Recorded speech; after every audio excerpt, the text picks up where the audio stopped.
Hello there and welcome to Walker on the Wild Side. My name is Ben Walker and today I'm talking about black holes. Thanks very much to Will for suggesting I do this one. It was going to come up eventually, but you got me there before, so very well done. But what are black holes? Black holes are areas of space where matter is so condensed that there's so much gravity that not even light can get out. Now, this happens normally when a star dies and it collapses in on itself and basically forms this ball of mass that's so dense that it has got an enormous gravity and everything gets sucked in. Kind of terrifying, but it'll be fine. Now, because light can't get out, we can't actually see black holes. You need to use very special equipment and telescopes to be able to see them, which is why it was such a massive thing when that picture of a black hole was actually taken earlier this year. So it's a massive step forward for the science community because it's very hard to actually detect them. You can only really detect what's around them, kind of. So seeing that picture is incredible. So how big are black holes? Now there's three supposed sizes for black holes. There's little baby ones called primordial black holes, and then there's your normal everyday size ones, stellar, and then there's the supermassive ones. So the primordial black holes can be as small as, size-wise, as small as just one atom. But if they are the size of one atom, then they will have the mass of a mountain, which they will weigh as much as a mountain and be absolutely tiny. Now the reason I said that it's supposed is scientists haven't actually seen primordial black holes before. It's a theory that they're there and we're not 100% sure. So that's one size, and then the stellar ones are roughly have the mass of 20 of our suns. So they're much bigger than one atom, obviously, but they are incredibly dense and they are the most common by far. And then you get the supermassive ones, which are thousands and millions times the size of our sun, or the mass of our sun, sorry. And at the center of every galaxy, there is a supermassive black hole. So at the center of the Milky Way, there is a supermassive black hole that the entire galaxy goes around. And it's quite hard to get your head around something that size, but don't worry, we're not from threat from that supermassive black hole. We're far enough out that we'll be safe for quite a long time. So how do these black holes form? Now, primordial black holes are thought to have formed about a second after the universe actually began. So about a second after the Big Bang is the only time they could have possibly formed, because at that point the universe was pretty much a blank state and it wasn't completely neutral. It wasn't really a void. There was areas that had slightly more matter, slightly less matter, different fluctuating temperatures, and that's the only time that these primordial black holes could have formed. Now by this point it's thought that the smaller ones would have died away, they're done and dusted, but there could be a few still lingering around, but like I said, we don't really know.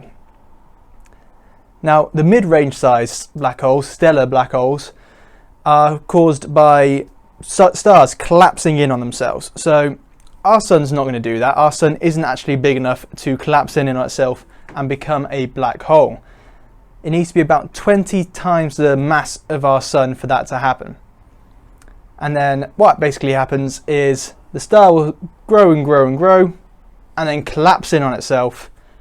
Bits of star will get flung all over the place basically, but there will be a black hole, quite a large black hole I like to add, with a mass of roughly 20 times the size of our sun now there, and these are by far the most common black holes there are.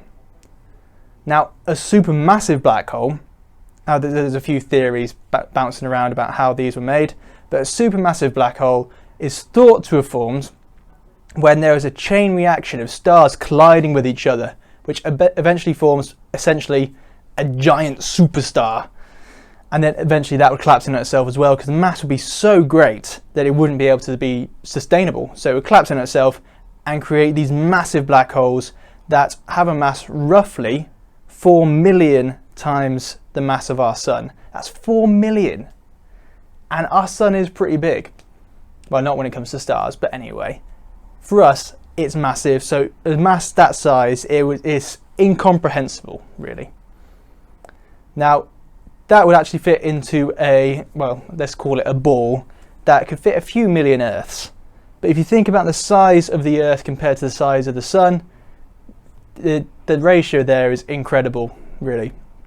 So, like I said, there is a supermassive at the centre of every galaxy, and they were all formed by stars just basically smashing into each other and then exploding. So, you know, I'm sure it would be interesting to watch. I'm not sure I want to be there, but definitely interesting. So next, black holes are weird. All sorts of strange stuff happens around them. One example is actually time seems to slow down the closer you are to a black hole. This is called gravitational time dilation. And what this essentially means is if you were stood 100 million years away from the black hole and you could still somehow see it with, you know, amazing eyes, and then as you got closer and closer and closer to the point where the gravity is affecting you, your time would continue to go at what you would see as a normal speed, but to the person who's still far away, you would appear to be slowing down. So if we look at our lovely black hole here, and let's say that the gravity starts to affect you just around here. Now we're going to say that a man is stood right there, watching his friend fall towards the black hole. Now as the gravity starts to affect you around there, to this man, he would still appear as though time is normal. And as he gets closer and closer and closer, it would still appear normal. However, to this guy over here, his friend would be going slower and slower. So it is, I guess, in some form, time travel, maybe? But not really. It's just a weird phenomena that happens around black holes, that time actually slows down. Now, this continues going until you reach the event horizon. And the event horizon is just basically where nothing escapes from, which is that big black dot right in the middle. So that's where nothing escapes, not even light. So next, we didn't actually know about black holes until X-ray was used to try and find out what some of these objects were out in space. For example, Cygnus X1 is a black hole that's formed near a blue supergiant star. Now the reason we were able to tell that there was something there was because Cygnus X1 is so close that it's actually siphoning the sun's blue energy, basically, or the fire, into the black hole, and it's spiraling around. It's really quite beautiful.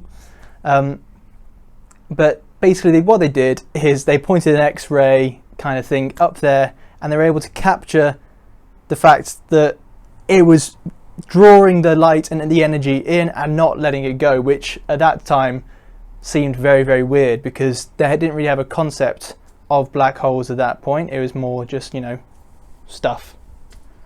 So this black hole is about 10 times more massive than our sun. So it's not a massive one, it's a stellar black hole, and even then it's having a massive effect on the sun near it, or the star near it, sorry.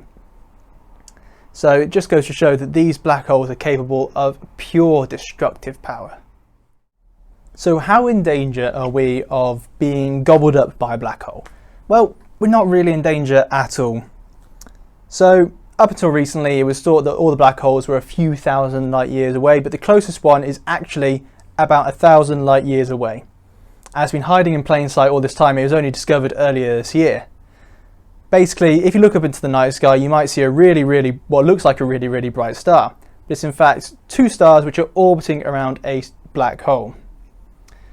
But even if a black hole was really close, for example, if a black hole the same mass as our sun replaced the sun in the center of our galaxy, then we wouldn't get sucked into it. It would have the same gravity as our sun, so we just keep orbiting around. There wouldn't be any light, but we would just keep orbiting around. Unfortunately, black holes don't go around hunting things, so we're going to be safe for a while at least. But now we're going to go back to supermassive black holes. Now the one at the centre of the Milky Way is called Sagittarius A, is, as you can imagine, fairly massive.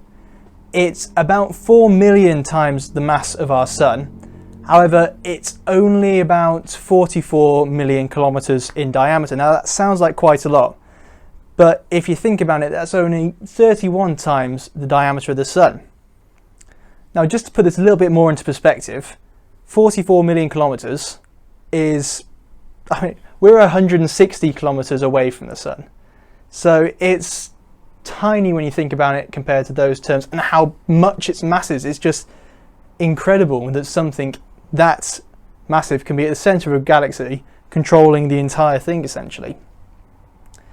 There's actually a star which has been found hurtling through space that is thought to have started off in our solar system, and is actually just been, because it was influenced by Sagittarius A, and so was dragged out of our solar system through the galaxy towards Sagittarius A.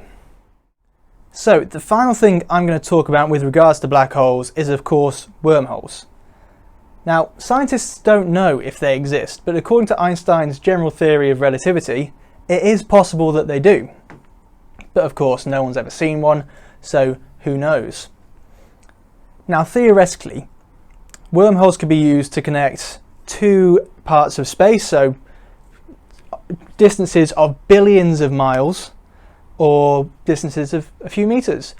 But it's also suggested that they could connect two moments in time, as of course time does slow down when you go towards a black hole, so it could do pretty much anything. We have absolutely no idea.